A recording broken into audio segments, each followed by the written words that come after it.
열왕기상 8장 1절부터 11절까지 말씀입니다. 이에 솔로몬이 여호와의 언약궤를 다윗성 곧 시온에서 메어 올리고자 하여 이스라엘 장로와 모든 지파의 우두머리 곧 이스라엘 자손의 족장들을 예루살렘에 있는 자기에게로 소집하니 이스라엘 모든 사람이 다 에다님 월 곧 일곱째 달 절기에 솔로몬 왕에게 모이고 이스라엘 장로들이 다 이름에 제사장들이 궤를 매니라.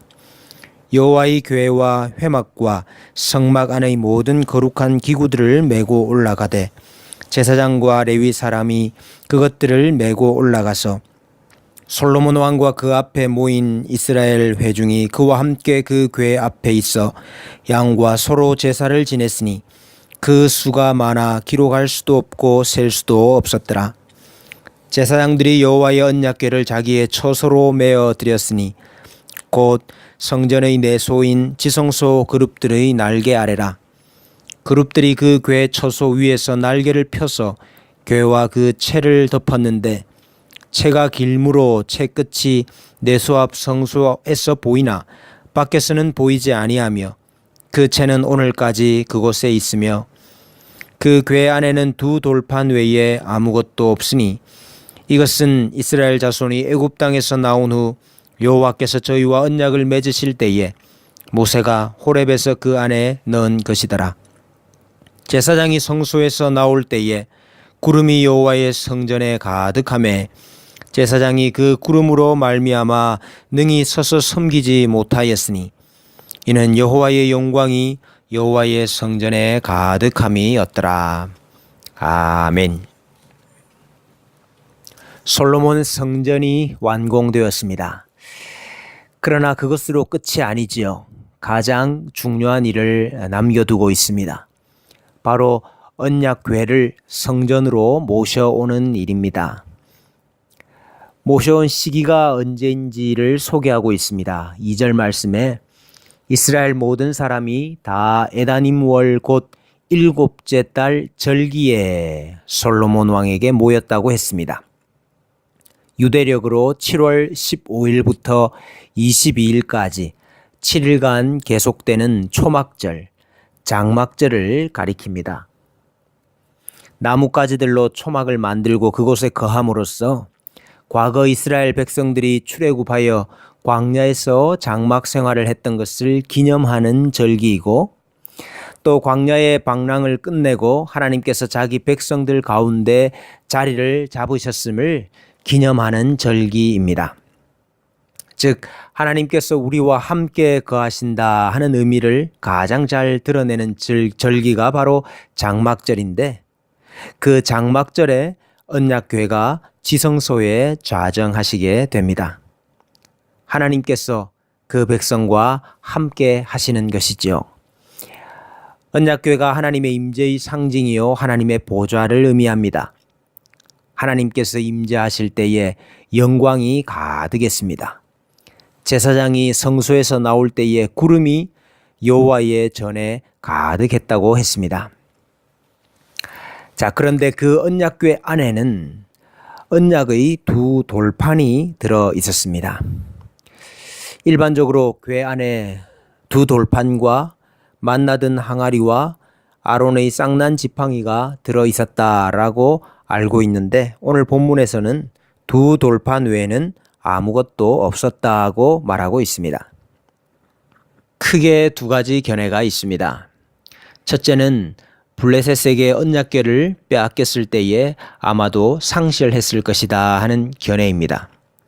둘째는 원래 언약궤 안에는 두 돌판만이 있었고 만나 담은 항아리와 쌍난 지팡이는 그 앞에 둔 것이라 하는 견해입니다. 두 견해가 다 가능할 것 같습니다. 언약궤 안에 두 돌판밖에 없었다 하는 사실의 더 중요한 의미는 이스라엘과 하나님과의 언약 관계에 대한 보증을 잘 보여줍니다. 하나님께서 이스라엘을 자기 백성 삼으신 것은 오직 하나님의 은혜로운 언약에 근거한 것이었지요. 이스라엘이 수요가 많거나 강하거나 지혜롭기 때문이 아니라 이유가 없는 무조건적인 하나님의 사랑과 은혜로 언약을 맺었기 때문에 가능한 것입니다.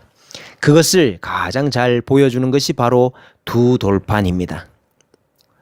뿐만 아니라 그 두 돌판은 모세가 처음에 받은 돌판이 아니었습니다.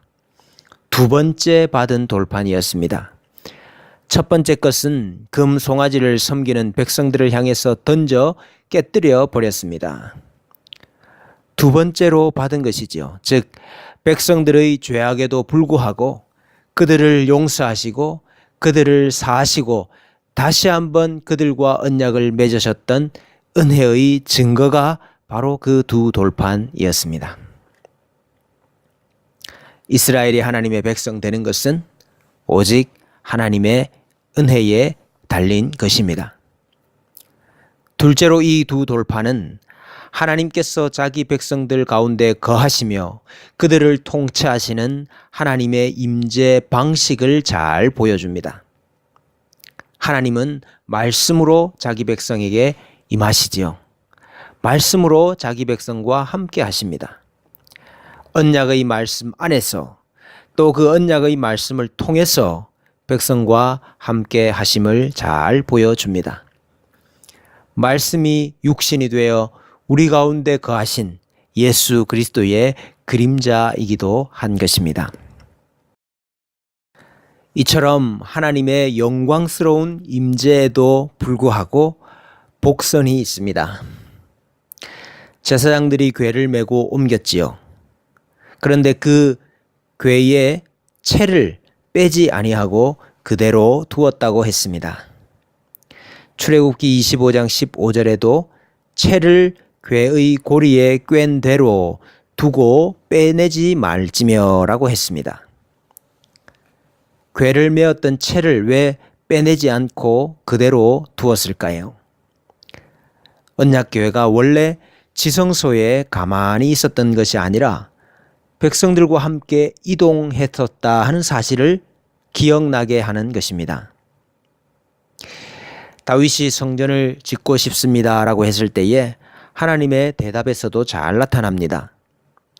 내가 이스라엘 자손을 애굽에서 인도하여 내던 날부터 오늘까지 집에 살지 아니하고 장막과 성막 안에서 다녔다라고 하셨죠. 내가 장막과 거처를 옮기면서 두루 행하였다. 이리저리 다녔다라는 뜻입니다.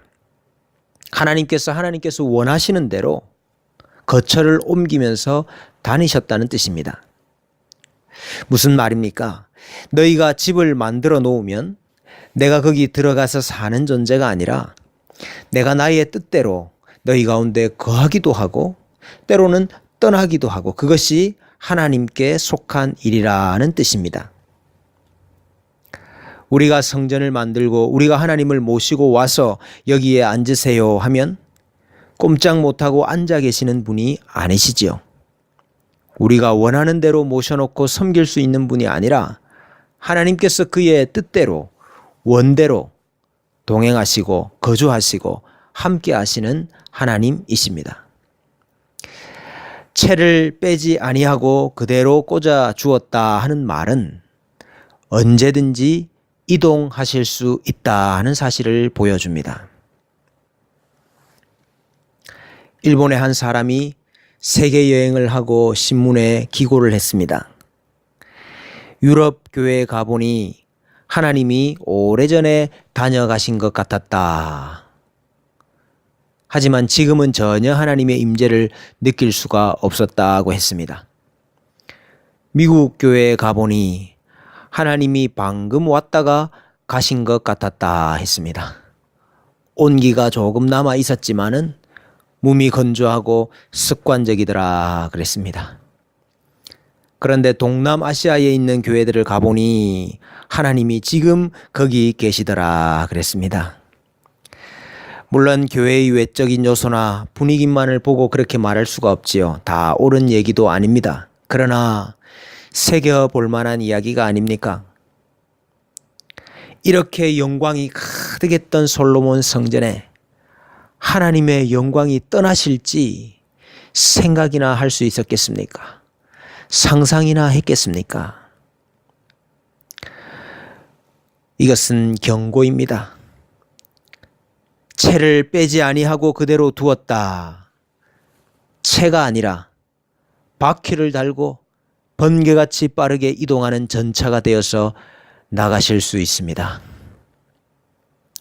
계시록 2장 5절에 그러므로 어디서 떨어졌는지를 생각하고 회개하여 처음 행위를 가지라. 만일 그리하지 아니하고 회개하지 아니하면 내가 내게 가서 내 촛대를 그 자리에서 옮기리라 하셨습니다. 언약궤 안에 두 돌판이 있었습니다. 두 돌판이 말씀하시는 바가 무엇입니까? 하나님 사랑, 사람 사랑입니다. 우리 가운데 거하시는 하나님께서 원하시는 바입니다. 우리가 하나님을 사랑하고 이웃을 사랑할 때 하나님께서 우리의 거처를 옮기지 아니하실 것입니다. 두렵고 떨림으로 처음 사랑을 회복하고 회개하여서 처음 행위를 다시 가져야 할 줄로 믿습니다. 언약궤에 두 돌판이 있었듯이 하나님께서 오늘도 말씀으로 우리 가운데 임하십니다. 하나님께서 우리 가운데 내주하시고 우리가 하나님을 잘 모심으로 장막절이 우리 가운데 이루어지는 역사가 있기를 소원합니다. 우리들을 위하여 십자가에 못 박혀 모든 죄를 용서하사 의인 삼아 주신 주 어떤 일이 있어도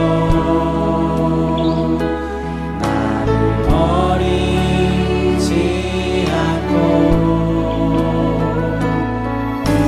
죽기까지 사랑하신 나의 귀한 예수님 내 마음에 한 자리 가장 귀한 그